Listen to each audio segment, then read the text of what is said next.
कछुए को तो देखा होगा आपने। कछुआ, जब कछुआ चलता है ना तो कछुए की 5 चीजें बाहर होती हैं।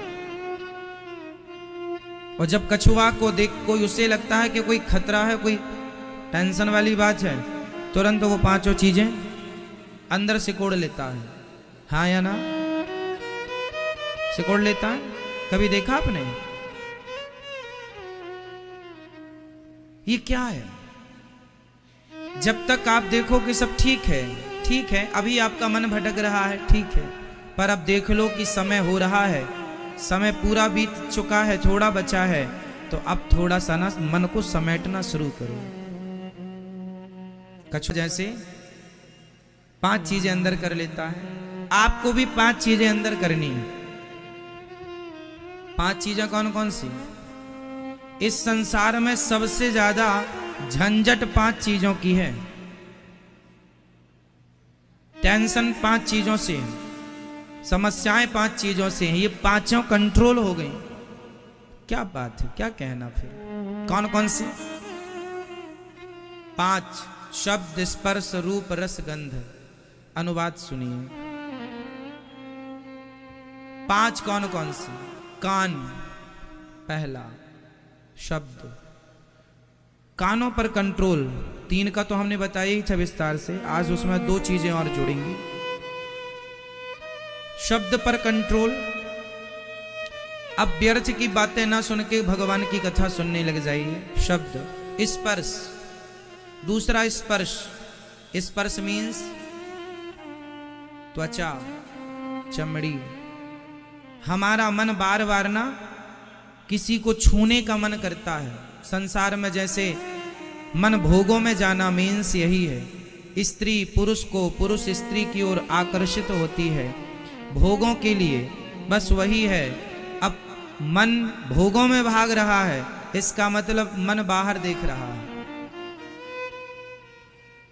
अब मन वहां से हट जाना चाहिए। समय से हट गया तो समझ लो कि आप सही रास्ते पर हैं। बुढ़ापा आ गया फिर भी मन नहीं हटा, आप रॉन्ग जा रहे हैं, गलत जा रहे हैं। शब्द, स्पर्श, रूप, आंख। रूप पर कंट्रोल। अब ज्यादा ना देखा करो, भगवान के चरणों को देखो, भगवान की सुंदरता देखो, जगत की नहीं। तीसरा शब्द, स्पर्श, रूप, रस। चौथा 40 साल के हो गए हो, 50 साल के हो गए हो, खाने पे कंट्रोल करो, अपनी जिह्वा पर कंट्रोल। 40 साल के बाद आदमी को सूर्य अस्त के बाद नहीं खाना चाहिए। शाम हो गई ना, सूर्य ढल गया ना, 5 बज गए ना, 5:30, 6 बज गए ना, 6 बजे के बाद भोजन नहीं करना चाहिए। 4 बजे खा लो शाम को, सूर्य अस्त होने के पहले खा लो, 4:45 बजे। सूर्य अस्त के बाद मत खाओ। सूर्य अस्त होने के बाद जो आपकी जठराग्नि है वह मंद हो जाती है। 40 साल के बाद शरीर जवाब देने लगता है साहब। 30 साल का आदमी और 40 साल के आदमी में अंतर होता है कि नहीं, आप बताइए। 30 साल की लड़की और 40 साल की स्त्री में अंतर होता है कि नहीं? बोलो हाँ या ना। बॉडी हमारी जवाब देती है ना। 50 में तो और देने लगती है, 60 में और, 70 में तो, और 80 तक तो फिर आप समझ रहे हैं सब चीजों को। शरीर सबका साथ देता है, उसकी भी एक समय सीमा है। यदि आपने खाने पीने में कंट्रोल रखा तो बुढ़ापे तक आपका 80-90 तक शरीर साथ देगा, ये मेरी गारंटी है। खाने में लापरवाही हुई, तुम्हारी जिह्वा पर कंट्रोल नहीं है, तुम बुढ़ापे में पिज्जा बर्गर ठूस रहे हो, बिल्कुल तुम्हारा बुढ़ापा बहुत दर्दनाक, मरोगे, बीमारियों से घुट घुट के मरोगे। 40 साल के बाद तो खाने में बिल्कुल कंट्रोल। शाम को खाने नहीं। स्वास्थ्य चाहते हो तो की बात कर रहा हूं, और बीमार होके मरना है तब तो हमारी बात मत मानो। स्वास्थ्य अच्छा रखना है, बुढ़ापे में भी देखो, एक आदमी होता है बीमार होके मरता है, एक आदमी होता है बिना बीमारी के चला जाता है। तो कौन सा अच्छा है? बीमार होके मरना अच्छा है या समय पूरा बिना, हम मरते समय भी स्वस्थ रहें, कोई बीमारी ना हो, किसी से गिलास और पानी मांगने की जरूरत ना पड़े, वो मौत अच्छी है। अब बिस्तर में पड़े वहीं मलमूत्र कर रहे हो, ऐसे घुट घुट के मरना पसंद करोगे? और ये सब चीजें तब आएंगी जब खाने में कंट्रोल होगा। नियम बनाओ कि आधा घंटा योग एक्सरसाइज करनी ही है, प्राणायाम करना ही है, आसन करनी ही है, सूर्य नमस्कार की 12 आसन। शरीर को थोड़ा आड़ा तिरछा योग अभ्यास करते रहो, आधा घंटा रोज करो, 30 मिनट, जिसमें कि 15 मिनट आप शारीरिक व्यायाम करो, शरीर को डर बिठक मारो, उठक बिठक मारो, और 15 मिनट कम से कम 15, ज्यादा ज्यादा घंटा भर, कम से कम 15 मिनट का प्राणायाम तो करो, भस्त्रिका करो, अनुलोम विलोम करो और कपालभाति, ये 3 शरीर के लिए बहुत अमृत है। भस्त्रिका प्राणायाम जो करता है उसे कभी भी लकवा की शिकायत नहीं होती, शरीर एकदम साफ रहता है। जो ब्लॉकेज हो जाते हैं ना, बाईपास कराना पड़ता है। देखो प्रेशर से जब हम हवा लेते हैं और छोड़ते हैं तो शरीर में जितना भी ब्लॉक होता है हवा के प्रेशर से खुल जाता है और शरीर के प्रत्येक अंग में प्रॉपर ऑक्सीजन पहुंचती है, जिससे आप स्वस्थ रहते हैं। मैया सो गई मेरी माँ,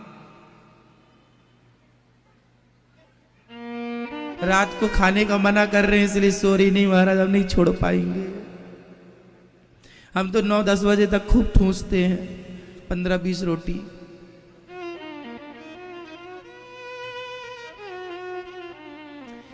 अच्छा, आप में से सबसे मेरा एक सवाल है, उत्तर दीजिएगा। एक प्रश्न कर रहा हूं,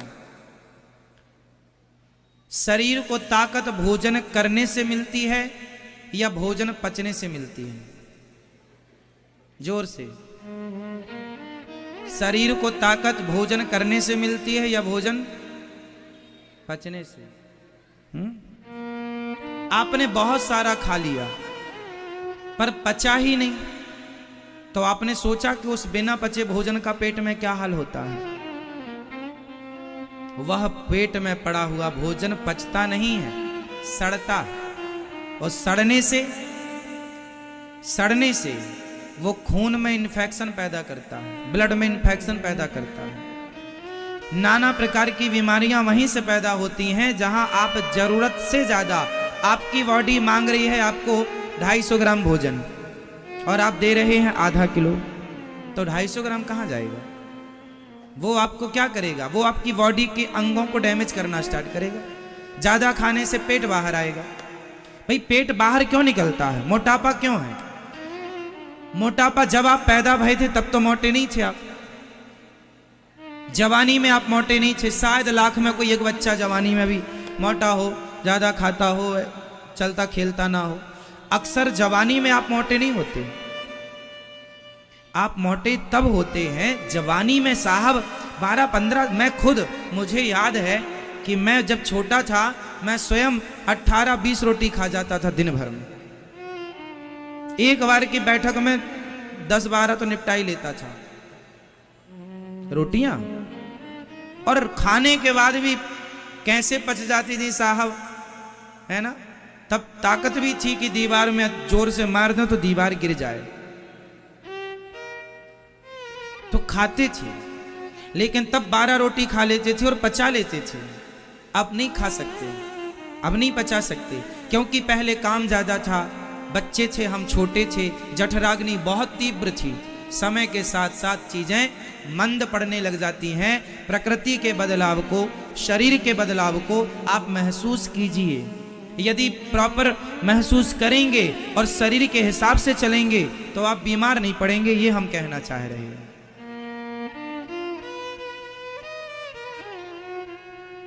ठीक है, आप उतना ही खाओ जितनी आवश्यकता। और खाने में क्या खाना चाहिए? अच्छा बताओ, रोटी ज्यादा खाना चाहिए कि चावल? दाल ज्यादा खाना चाहिए कि सब्जी? या सलाद ज्यादा खाना चाहिए? क्या ज्यादा खाना चाहिए?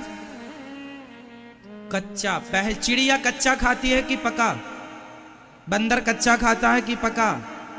कच्चा खाता है, इसलिए इंसानों के सिवा आज तक किसी का हॉस्पिटल नहीं है। अब तो कुत्तों के हॉस्पिटल बना दिए हैं कि यहाँ कुत्ता का इलाज होगा, वरना प्रॉपर पहले कहाँ थे कुत्ते का हॉस्पिटल? चिड़िया कौन से हॉस्पिटल में भर्ती होने जाती है? बंदर कौन से हॉस्पिटल में भर्ती होता है? पहले बीमार थे ही नहीं ये लोग, क्योंकि कच्चा अन्न खाते हैं। आप लोग भी पहले इतने बीमार नहीं पड़ते थे, आपके बाप दादों से पूछना, नहीं पड़ते थे। क्यों? क्योंकि पहले कच्चा खाते थे। जैसे अभी खेत में गया आदमी, चने का सीजन है, चने तोड़कर खा लिया, कच्चा हरा चना। मटर का सीजन है, कच्ची मटर खा लिया, है ना। अमरूद का सीजन है, पेड़ों पर अमरूद लगे हैं, 2-4 अमरूद खा लिया, जाम अमरूद। जिसके यहाँ खेतों में पहले फल लगे हुआ करते थे, किसानों के यहाँ जाता था, उसी से पेट। कच्चा ज्यादा खाते थे और आज पका हुआ ज्यादा खाते हैं। जितना कच्चा खाओगे, ककड़ी, मूली, चुकंदर, टमाटर, गाजर, कच्ची मटर, कच्चे चने, गुड़, इन सब चीजों को जितना खाएंगे उतने लंबे जिएंगे, स्वस्थ जिएंगे। और जितना पका के खाएंगे, गाजर कच्ची खाना और गाजर का हलवा खाना, क्या बेहतर है बॉडी के लिए? बोलो। कच्ची गाजर जितनी एनर्जी देगी, उसका हलवा उतना ही नुकसानदायक। मीठा है, स्वादिष्ट है, बॉडी के लिए नुकसानदायक है। हाँ, उचित ठीक है, हलवा खाना चाहिए, 1-2 चम्मच ठीक है, कटोरी जरा सा। ऐसा नहीं कि खाना बंद कर दो ना, खाओ, आनंद लो।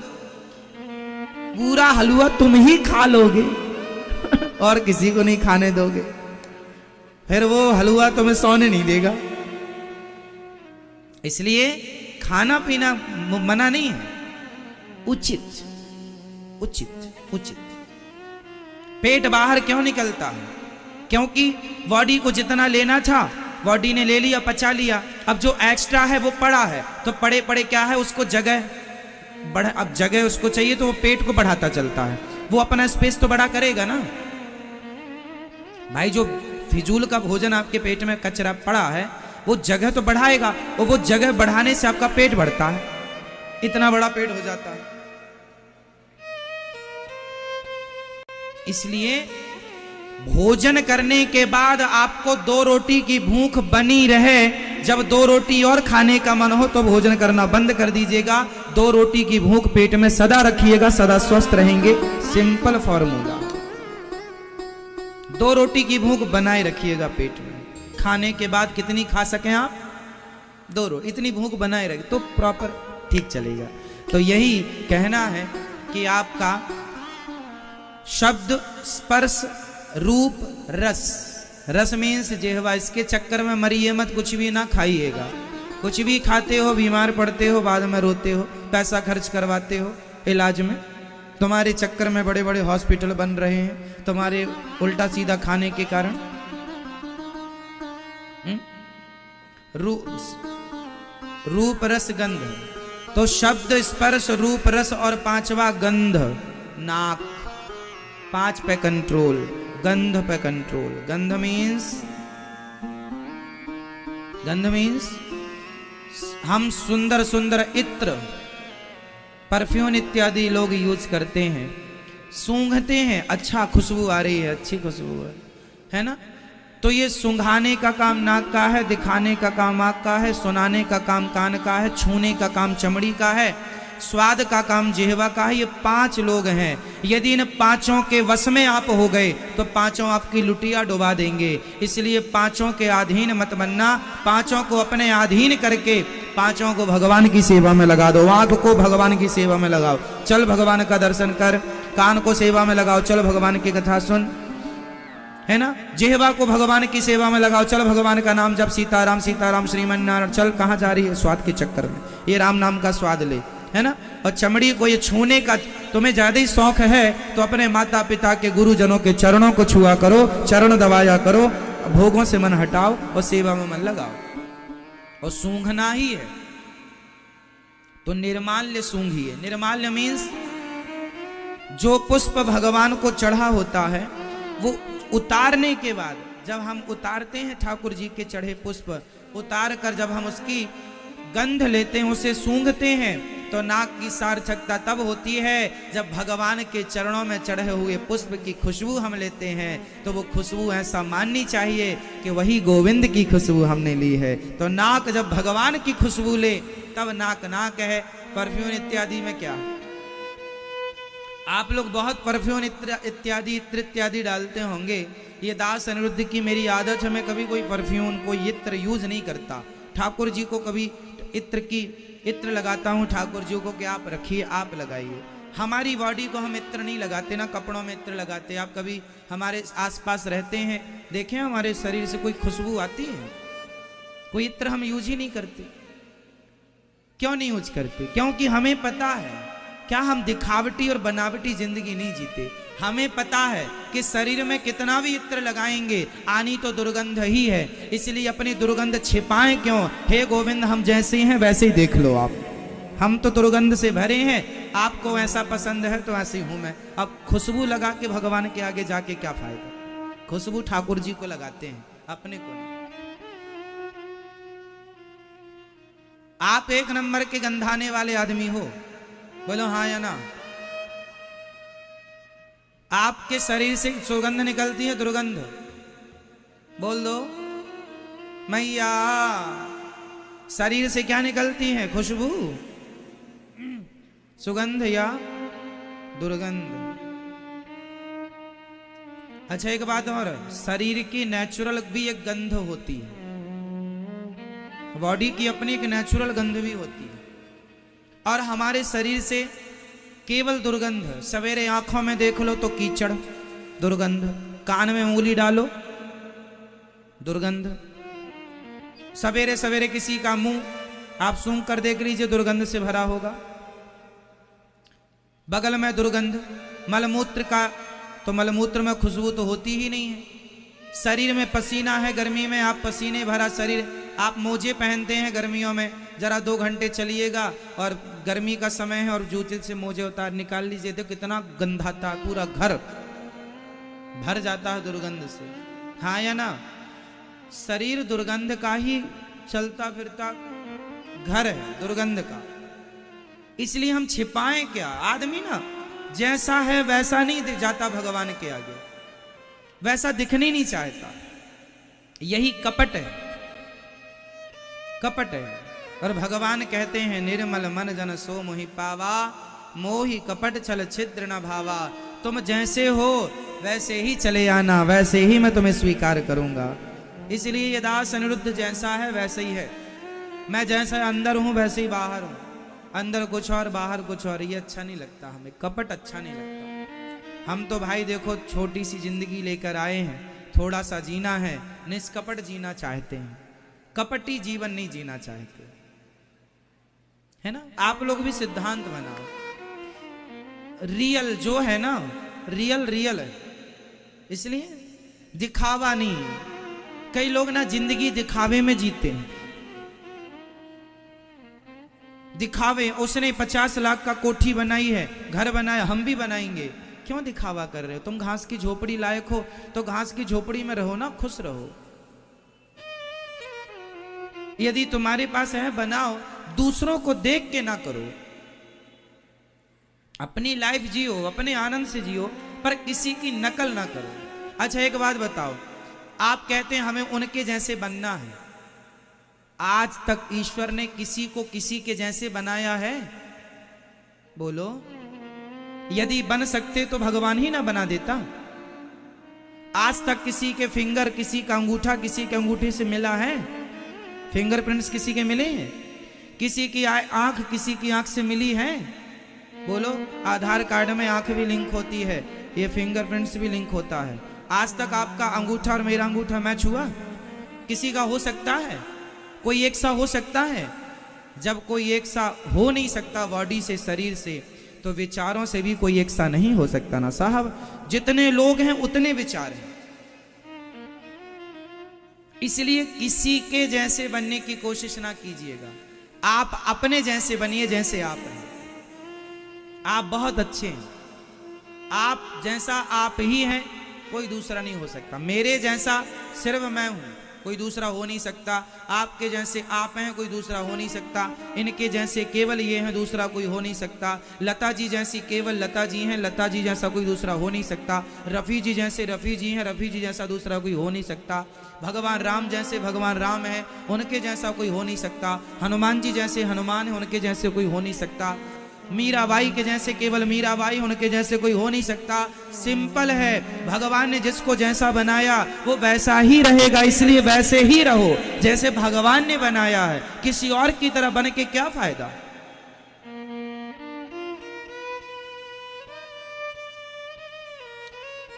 हमें नहीं बनना किसी की तरह, हमें अपनी तरह रहना जैसे हमें ईश्वर ने डिजाइन किया है। हम सांवले हैं, सांवले रहेंगे। हम गोरे हैं, हम गोरे रहेंगे। हम लंगड़े हैं, हम लंगड़े रहेंगे। हम बहरे हैं, हम बहरे रहेंगे। हम मूर्ख हैं, हम मूर्ख रहेंगे। हम विद्वान हैं, हम विद्वान रहेंगे। जैसा भगवान ने बनाया है वैसे ही रहोगे। बस वैसे में खुश रहना सीख लो, बस ये आपके लिए है। जैसे बनाया विधाता ने वैसे में खुश रहना सीख लो। हम लोग क्या करते हैं, परेशान रहते हैं। अरे हमारी तो एक आंख में दिखता नहीं, उनकी तो दोनों आंख में दिखता है। कोई बात नहीं भाई, मैया ओ मेरी माँ जगा दो मैया को, नहीं पीछे वाली। तो आप बहुत अच्छे हैं। क्यों मेरी माँ, आप कैसे हैं? अच्छे हैं? बोलो मेरी माँ, क्या आप किसी की तरह हो सकती हो? आप लोग भी देखते हैं उनको, अरे हम उनकी तरह हो जाएं। उनकी तरह दिखने के लिए लोग क्रीम पाउडर पोतने लग जाते, हम भी गोरे हो जाएं। तुम सांवले अच्छे हो, तुम काली अच्छे हो, तुम गोरी अच्छे हो, जैसे हो बहुत अच्छे हो। अपने को किसी और की तरह बनाना मतलब अपना सबसे बड़ा अपमान करना है। अपना अपमान करना है। आप अपने आप से संतुष्ट नहीं हैं, इससे बड़ा आपका अपमान, आप स्वयं अपना अपमान करते हैं। जहां है मस्त रहो। क्यों जी, सही?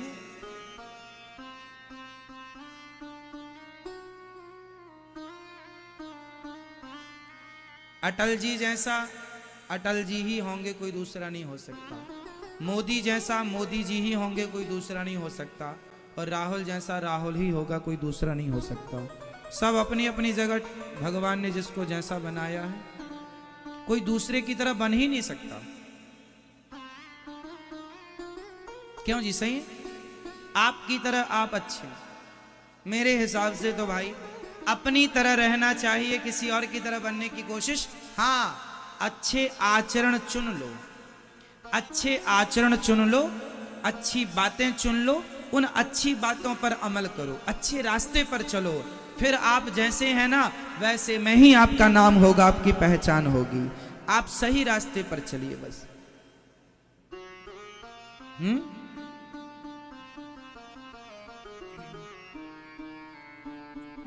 राजन, तुमने बड़ा उत्तम प्रश्न किया है। वरीयाने सते प्रश्नः कृतो लोकहितं नृपः नृप आत्मवित् सम्मतः पुंसाम श्रोतव्यादिषु यः परः। आपने बड़ा उत्तम प्रश्न किया, जीव मात्र के कल्याण के लिए प्रश्न किया। निद्रया ह्रियते नक्तं व्यवायेन चवावयः दिवाचार्थे हया राजन कुटुंब भरणेन वा। निद्रया, हमें अपनी नींद पर कंट्रोल करना चाहिए। निद्रया ह्रियते नक्तं व्यवायेन चवावयः दिवाचार्थे हया राजन कुटुंब भरणेन वा। कम से कम सोइए। जीवन में आगे बढ़ना है, सफल होना है, तो अपनी नींद पर कंट्रोल। किस पर कंट्रोल? नींद पर। ज्यादा सोना अच्छा होता है या कम? बोलो मेरी माँ। हाँ, ना कम ना ज्यादा। कितने घंटे की नींद लेनी चाहिए हमें 24 घंटे में? बोलो मेरी माँ। कम से कम 6 घंटा। ये दास अनिरुद्ध केवल 6 घंटा ही सोता है। मेरे भाग्य में 7 घंटा सोना नहीं लिखा, ना 8 घंटा। 8 घंटे को तो सोच भी नहीं सकते। 6 घंटा हम रात में ही सोते हैं, बस दिन में सोने का कहां समय रखा है। और रात में भी काम पूरा करके सोते हैं। जो जिम्मेदारी विधाता ने दी है वो जिम्मेदारी पूरी करते हैं, सोते हैं और सवेरे फिर जागते हैं। जल्दी से सवेरे जागकर हम पहले योग करते हैं, योग अभ्यास प्राणायाम करते हैं, फिर भगवान जी का पूजन करते हैं, संध्या करते हैं, गायत्री का जाप करते हैं, सूर्य अर्घ देते हैं, फिर हवन करते हैं। नित्य हवन करते हैं। फिर हम अध्ययन स्वाध्याय करते हैं, पढ़ते हैं। 1 घंटा रोज पढ़ते हैं। 1 घंटा नहीं, लगभग 2 घंटा रोज। 1 घंटा पढ़ते हैं और 1 घंटा पढ़ के फिर सुबह जल्दी 8 सवा 8 बजे अन्य क्षेत्र की सेवा होती है, अन्य क्षेत्र में आ जाते हैं। अन्य क्षेत्र बांटना है, फिर बंदरों की सेवा, फिर गायों की सेवा, फिर सेवाएं, ब्राह्मणों की चरण सेवा, माताओं की चरण सेवा, सेवाएं लग जाती हैं। फिर आपसे मिलना, फिर बीच में प्रसाद पाना, भोजन करना, भोजन करने के बाद फिर आपसे मिलना, कार्य करना, बीच में थोड़ा सा पढ़ना, उसके बाद फिर स्नान करके आपको कथा सुनाने आना। कथा सुना करके शाम को फिर आपसे मिलेंगे। आप दूर दूर से आते हैं मिलने के लिए, इसलिए दास हर समय आपके लिए तैयार रहता है, आप लोगों से मिलने के लिए, ताकि आप आएँ दूर दूर से तो आपको ये न लगे कि हम मिले नहीं। और फिर आपसे हम प्रश्नोत्तरी भी करते हैं 1 घंटा रोज 7 बजे से। अभी देखो 6 बजे तक तो कथा सुनाएंगे, 6 बजे सुना के फिर जाके आप लोगों से मिलेंगे। मिलने के बाद 10 से 15 मिनट में अपना सारा काम देखेंगे कि क्या क्या काम हुआ आज दिन भर में। 15 मिनट में पूरा विजिट करेंगे कि क्या क्या हुआ, और फिर 7 बजे से आपको प्रश्नोत्तरी सुनाएंगे। प्रश्नोत्तरी के बाद फिर आपसे मिलेंगे, फिर मिलेंगे, उसके बाद फिर विश्राम की ओर। और विश्राम जाते ही विश्राम नहीं, दिन भर के जो काम होते हैं वो रात्रि को निपटाए जाते हैं कि क्या काम बचा है, क्या काम। कार्य बहुत है, जिम्मेदारी गोविंद ने जो दे रखी है। हम तो भगवान की पुतली बनकर, कठपुतली बनके जो जो ठाकुर जी ने कार्य दिया है उनके कार्य को उनके आदेशानुसार वैसे ही करते रहते हैं। मेरी अपनी जिंदगी मेरी नहीं है, अब मेरी जिंदगी पर मेरा कोई अधिकार नहीं। मेरा उठना बैठना खाना पीना आपके लिए।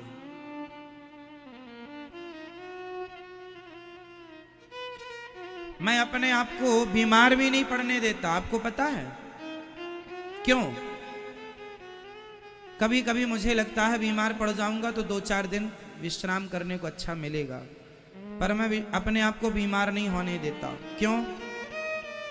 क्योंकि मुझे पता है कि आप बड़ी दूर दूर से श्रद्धा लेकर कथा सुनने आते हैं, और मैं बीमार हो जाऊंगा तो फिर आपको कथा कौन सुनाएगा? आप तो कथा सुनने आते हैं। इसलिए अपने आप को आपके लिए स्वस्थ रखता हूं कि आपको कथा सुनानी है, ठाकुर जी की सेवा करनी है कथा के द्वारा। इसलिए कई बार मुझे भी बुखार आ जाती है, शरीर में बीमारी तो देखो फिर भी आ ही जाती है ना। कई बार मैं बीमार भी हो जाता हूं, बुखार भी रहती है, पर उस बीमारी पर, उस बुखार में भी मैं आपको कथा सुनाता हूं, रेस्ट नहीं करता। काम जीवन में यदि आगे बढ़ना है, सफल होना है, तो आलस्य नाम की जो बीमारी पाल रखी है उसको निकालो और उसको आग में स्वाहा कर दो। अपने जीवन में किसको मिटाना है? जोर से, जोर से और जोर से। जिस व्यक्ति ने अपने आलस्य को समाप्त कर दिया वो दुनिया में कभी किसी के रोके रुकेगा नहीं है। वो सफल होने में किसी के रोके ना रुकेगा। आलस्य का त्याग कर दीजिए बस। आपके पांव की सबसे बड़ी जंजीर यदि कोई है तो आपका आलस्य। प्रमाद है। मैं अपने शरीर को शरीर के हिसाब से नहीं रखता, मैं अपने हिसाब से अपनी बॉडी को रखता हूं। शरीर पर मन पर कंट्रोल, यही तो इंसान। अरे कुत्ता मन पर कंट्रोल नहीं कर सकता, मैं बिल्ली से नहीं कह सकता है बिल्ली तू कंट्रोल कर मन पर शरीर पर, ए चिड़िया तू मन पे कंट्रोल कर, ए हाथी तू मन पे कंट्रोल कर, नहीं, उनसे नहीं कह सकता, ना वो कर सकते। एक इंसान ही है जो मन को कंट्रोल करने के लिए, मन को संयमी बनाने के लिए पैदा होता है, और जीते जी मन पे कंट्रोल ना कर पाए, अपनी बॉडी पर, अपनी इंद्रियों पर, अपने विचारों पर, अपनी वाणी पर कंट्रोल ना कर पाए, तो इंसान किस बात के हो साहब, फिर तो जानवर हो। जिस आदमी के अंदर कोई कंट्रोल ही नहीं, तो आदमी किस बात के हो, दिखने वाले हो आदमी हो नहीं। इतना भी ढील ना दो। महापुरुष ने कहा है सितार के तारों को इतना ढीला ना छोड़ो कि वो बजे ही ना, और इतना भी ना कसो कि टूट जाए, इतना कसो जिससे उससे मधुर मधुर सुर निकलता रहे। क्या बात है, ये जीवन है सितार की तरह। मन को इतना भी ढीला ना छोड़ दो कि मन, रावण ने अपने मन को ढीला छोड़ दिया तो उसके मन ने उससे पराई नारी का हरण करवा लिया कि नहीं? रावण ने हरण नहीं किया सीता मां का, रावण के मन ने हरण करवाया है। सहमत हैं आप इस बात से कि नहीं? बोलो हाँ या ना। हाँ, रावण के मन ने रावण से सीता मां का क्या कराया? हरण कराया। रावण ने अपने मन को जरूरत से ज्यादा ढीला छोड़ दिया। बोलो हाँ, आप लोग भी जरूरत से ज्यादा मन ढीला छोड़ देंगे अपना, तो तुम्हारा मन भी किसी स्त्री में, किसी पुरुष में ही जाएगा। थोड़ा कस के रखो अपने मन को, मन वहां जाए जहां आप उसे ले जाना चाहते हैं, मन वहां ना जाए जहां आप चाहते ही नहीं है जाना। यही कंट्रोलिंग, इसलिए आपको भगवान ने मनुष्य बनाया है, वरना गधा ना बना देता। बड़े भाग्य मानुष तन पावा, सुर दुर्लभ सदग्रंथ निगावा।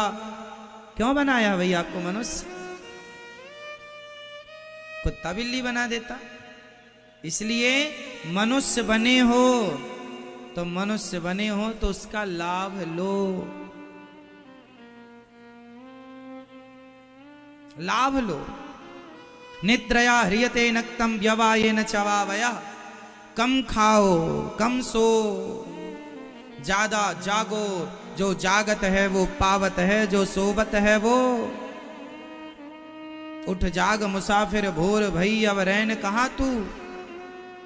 क्या सोना जरूरत से ज्यादा? उठो, भगवान का चिंतन करो, भगवान का ध्यान लगाओ, अपने मन को कंट्रोल करो, साधो, अपने मन का परीक्षण करो, कितना हमारा मन अभी हमारे वश में हुआ।